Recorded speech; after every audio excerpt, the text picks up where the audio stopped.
Well, hello there, church. I was told I had to change my introduction by one of my youth and boys Bible study the other night. He said, I've been watching your videos and you just got to change your introduction every once in a while. And so I hope that does a little bit better for you. I'm not going to name names, but his initials are Coulter Conger. And so Coulter, I hope that does a little bit better for you. Church, I hope this video finds you well. It is a beautiful day out. The sun is shining. There is no breeze. I was supposed to do this video yesterday, but I just wasn't in the mood for it. It was cloudy, and I thought, well, maybe I'll wait till tomorrow when it's sunny and can get outside and enjoy this. And so welcome to day 5 of the 5 love languages. Today's love language is the one that studies show can vary very much between the two partners, especially if this is the top love languages of males and not so much of females. This is Susan's top love language. She desires the quick hug, the pat on the back, the goodbye kiss, the hello kiss, good morning, how are you doing? This is also what I believe is Benjamin's, my youngest. I believe this is his top love language, except he shows it in a much different way. It's very funny. As I was kind of contemplating the love languages of my kids, I kind of thought that this was Benjamin's. And then I was reading the chapter, and it definitely, as you see, this child loves to roughhouse. He will come up and try to tackle you, and he'll try to push you over, and he'll try to grab onto you. If you're sitting down, he'll come and sit on you. He needs that touch. And so what I was learning is that this idea of physical touch often gets stereotyped into the hugs, the pat on the back, the holding of the hands, but this can look like so different to the person whose love language this is. Now, I'm going to save the more adult part of the conversation to later in the video, just in case you've got young ears around and you don't want to have to answer questions yet. But we are going to touch on what that looks like and how that fits in the relationship, because it is very important to talk about. And so I'm going to save that part to the end of the video to give you a chance to turn it off if you've got young ears and you don't want to answer questions yet that you're not ready to. The thing about physical touch is that it's so different, not only from person to person, but where at on the body. You see, there's different touch and different feel sensors, if you will, around the body. And so some are more sensitive than others. You know, a pat on the back is not the same as a brush on the neck or a hold of their hand. The receptors on the different part of your body sense touch differently. And so you have to be aware that if your partner, if this is one of their top love languages, you have to be aware of where they like to be touched and then how. Benjamin loves the roughhouse. He loves that big touch. He loves that rough touch where you can just wrestle and fight and go around. But if I did that with Susan, she would kick me out. And this bench that I'm sitting on would become my bed almost every night. She would not want to wrestle. She wants to sit close. She wants to hold hands. I already told you about the church scoot the other day, but watch us in church. I'll sit down and it's not close enough ever. I usually have to take 2 or 3 attempts at this. I have to scoot over and enter her zone, which is difficult for me because my bottom love language is physical touch, that closeness. It's not something that I despise. It's just something that isn't on my radar most of the time. And so I have to force myself to get into that mode of meeting her physical touch need where she's at. You know, this physical touch is probably the hardest one to adapt to as well. And I think it's because it's the one that's most visible. And because it's visible, it's the most awkward to kind of change. You know, you can kind of take your time and write a love letter, or you can take your time and rehearse what you want to say. You can take your time and plan acts of services. You got time to do all of these things.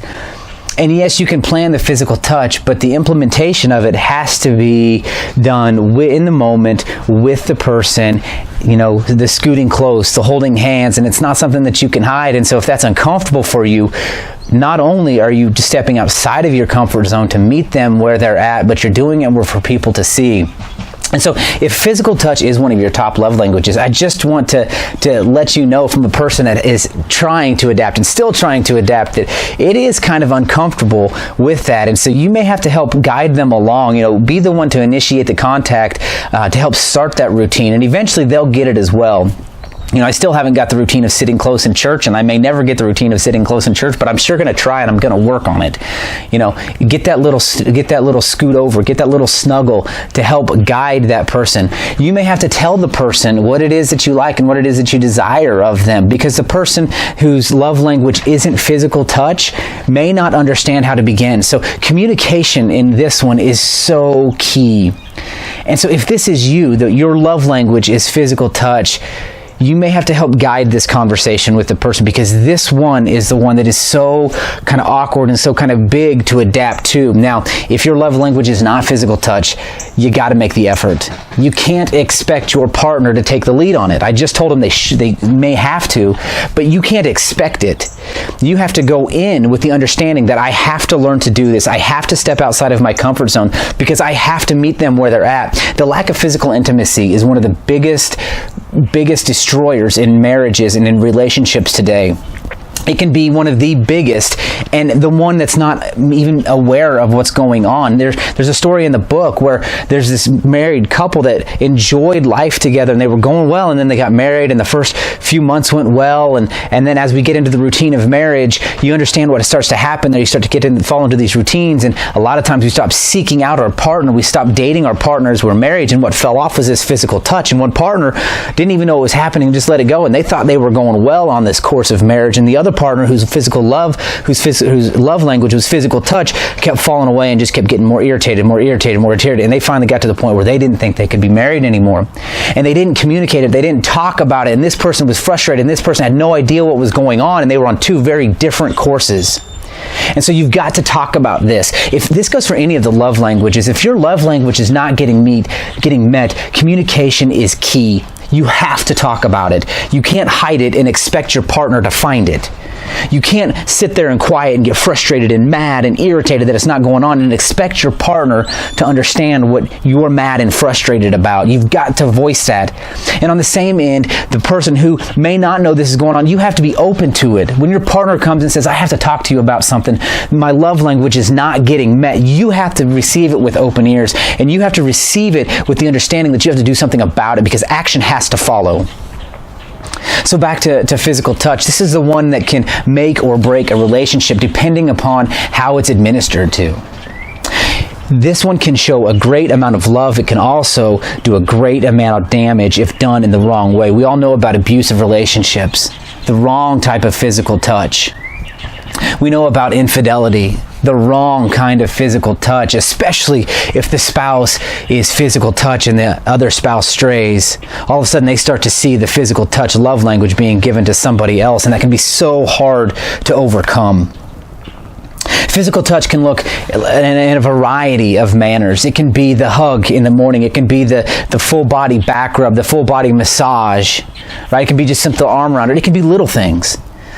A random hug throughout the day, a random kiss on the cheek, just a touch on the shoulder, a touch on the back will help fill the need that person has.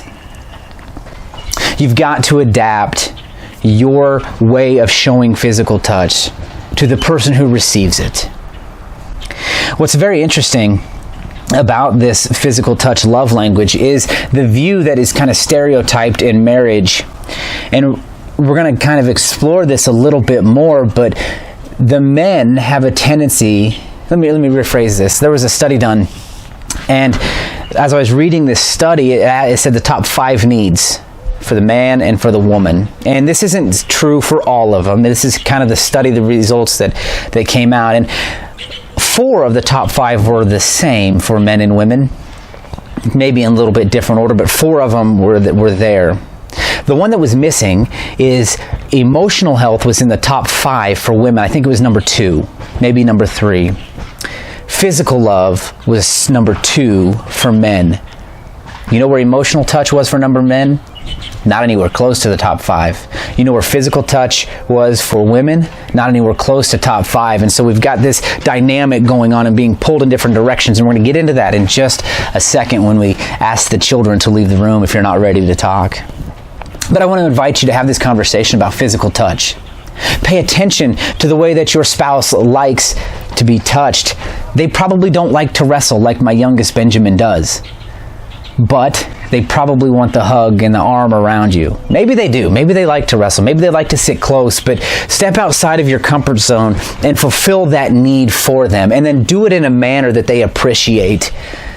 You may have to have that awkward conversation, but do it. It is so, so important. Now, what do? Give them the hug. Set a routine that you don't leave the house without a goodbye hug or goodbye kiss. Set a routine that you don't come into the house without that hug or that kiss. Don't avoid contact in public. I know it's kind of awkward, especially if your love language is not physical touch. You want to just kind of keep it, and you see somebody doing it, you're like, I don't want any part of that. But if your spouse is, you've got to do it. Hold their hand when you're in public. Sit close in church. Put your arm around them if you're at a restaurant. It's said to sneak in the under the table touches, like on the legs. Let your leg rest up against theirs. Right? The things that nobody can see, but they know what's going on. And I'm not talking about that. I'm talking if it's under the stuff where it's only them and they know that you're thinking about them in that moment. For kids, give them high fives. Develop a special high five with them.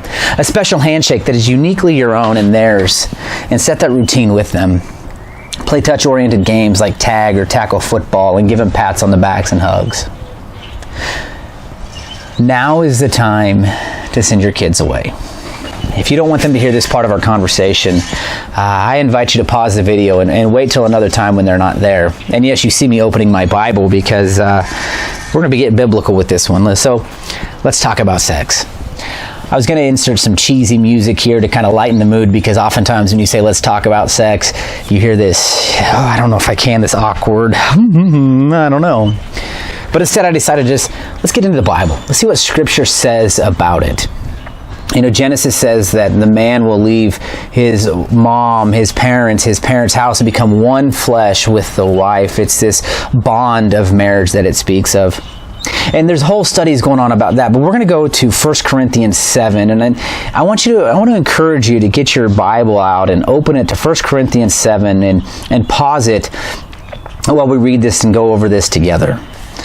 So 1 Corinthians 7, it says, "Now in response to the matters you wrote about," which means he's writing to the church in Corinth because they've asked questions about what this should look like. It says, "It is good for a man not to use a woman for sex. But because sexual immorality is so common, each man should have sexual relations with his own wife, and each woman should have sexual relations with her own husband. A husband should fulfill his marital duty to his wife, and likewise a wife to her husband. A wife does not have the right over her own body, but her husband does. In the same way, a husband does not have the right over his own body, but his wife does. Do not deprive one another, except when you are agreed for a time to devote yourselves to prayer. Then come together again. Otherwise, Satan may tempt you because of your lack of self-control. I say this as a concession, not as a command. I wish that all people were as I am, but each has his own gift from God. One person has this gift, another has that." So let's break down what Paul is saying here. And we've got about 5 things that Paul says in the Scriptures here. First, he says that sex is good. It should be a part of the marriage, and it should be there on a regular occasion. Right? He opens and he says, "It is good for a man not to use a woman for sex." Notice he says, men, women aren't objects, so don't look at them that way. Treat her, love her, meet those love languages is what he's saying. Love on her, and this isn't going to be a part of an argument or a fight or a point of disconnect. He says it's good to have sex. It's good to have sex. There's studies, numerous studies that say while sex isn't the make or break thing usually in a relationship, it has a tendency to lead that way, and it has a tendency to be one of the basic foundation things that can lead to marital breakup or marital happiness. It doesn't cause it, but it's a part of it. He says, but because sexual immorality is so uncommon, each man should have sexual relationships with his own wife, and each woman should have sexual relationships with her own husband. He says you should have it, almost as if you owe it to each other. He says this should be something you should be doing. He says a husband should fulfill his marital duty to his wife, and likewise a wife to her husband. He says it's a duty in marriage. So that brings the question of why is it a duty in marriage? And he talks about it in the very next verse. He says there are so many temptations out there that it's almost a way of protecting your marriage, if you will. You know, we live in a visual society where all sorts of things are on TV and magazines covers, on newspapers, on the internet, and so easily accessible. And one of the top reasons for those things being allowed to creep into the marriage is because of lack of sex and that disconnect that men feel. I already told you that that the study said there's 5 needs in a marriage. Men, the physical need, the physical intimacy was number 2 on their list. And for the wife, it wasn't even in the top 5, whereas her emotional needs were number 2 or 3 on that list. Women, think about what happens if your needs emotionally aren't being met. You have a tendency to stray. Men, if you don't get those physical needs met, you have a tendency to stray. And in our society, it's so easy to stray in the wrong direction. Jesus actually said, if you stray with your eyes, you've already strayed with your body. So looking at things and looking at women in lustful ways and looking at magazine covers and looking at TV shows and movies in lustful ways is straying. It's adultery in the eyes of Scriptures. And so he says sex within marriage is used to help to protect that, to protect from the sexual immorality. He actually says a wife does not have the right to her own body, but her husband does. In the same way, a husband does not have the right over his own body, but his wife does. When was the last time you considered your body as a gift to your spouse? He says it's not your own. It's not for you to keep and withhold, but rather it's a gift for your spouse that you should be offering. Have you ever thought that your offering could be protecting your spouse from doing something that shouldn't be going on? And I'm not saying that you have to do it even if you're angry or mad, right? It's not that you are responsible for them, but you should be doing it out of love. You should be doing it because you love them, to offer it up. He says in verse 5, he says, do not deprive one another, except when you agree for a time to devote yourselves to prayer, then come together again. Otherwise, Satan may tempt you because of your lack of self-control. Don't deprive each other. Don't withhold it back. Now, here comes the excuses of, well, I'm just so busy. I'm just so tired. I just can't. When I get to bed, I want to lay down. And I get it. I understand. But if we want to help protect our spouse, if we want to help keep them from going astray, if we want to help protect their lust in their heart to be only for us, and if we want to offer that gift, we have to find a way to make it happen. I once heard a suggestion that says you may have to put this in your schedule. You may have to schedule a night that this is when this happens regardless. I read an article was calling maintenance sex. You do it to fulfill this need of the other person, but you also do it as a way of saying, you know what, I may not be in the mood, but this marriage is worth it. It's worth fighting for. It's worth fulfilling these duties if you want to look at it in that manner. And I'm going to fight for something even when I'm tired, even when I'm weary. Look at Jesus. Jesus fought for the cross. When he couldn't pick himself up, he got to where he was going.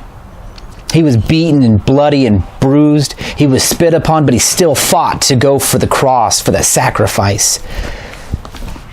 Because it's a gift from God, because our bodies are gifts, and we have to look at it as that way, that sometimes we may not be in the mood, but it's a sacrifice that I'm going to go, and I'm going to be wholeheartedly within this sacrifice for my spouse. Because while I may not be in the mood, they may be. Because it may not be my thing right now, it may be for them. And for them, it's worth it. He says, don't deprive each other, except for a time devoted to prayer, devoted to God. But then he says, when that time is over, come back. Come back. He says, I say this as a concession, not as a command. I've always liked that line. He says, this isn't a rule. This isn't, I'm going to put this in place so that you can become robots. But I say this so that you can begin to freely offer yourself, and you should desire to do this for your spouse. He says, I wish that all people were as I am. Paul was celibate. At least for most of his years, he was celibate. He devoted himself to God, but he says that's a gift. Celibacy is a gift. It shouldn't be something that's forced upon somebody, but it's a gift. But he says each has his own gift from God. He just says sex is a gift from God. If done in the right context, in the right way, within the marriage confound, and freely given, it's a gift from God. He says one person has this gift. Another has that. Sex is a gift from God, and when done, it's done in a beautiful way, and it's such a huge part of the marriage, and it's so easy to let that part slip because we're simply not in the mood, or because we're mad at our spouse, because maybe I'm just not digging my spouse right now. But maybe, just maybe, the key to it is offering it up as a sacrifice. And understanding that while I may not be in the best of moods right now, maybe this is a step I can do to draw closer to my spouse, to overcome whatever issue it is that we've got.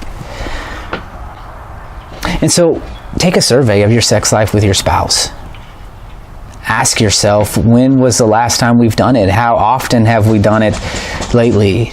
Is it a need my spouse has? And if so, how can I fulfill that? Because they shouldn't have to beg.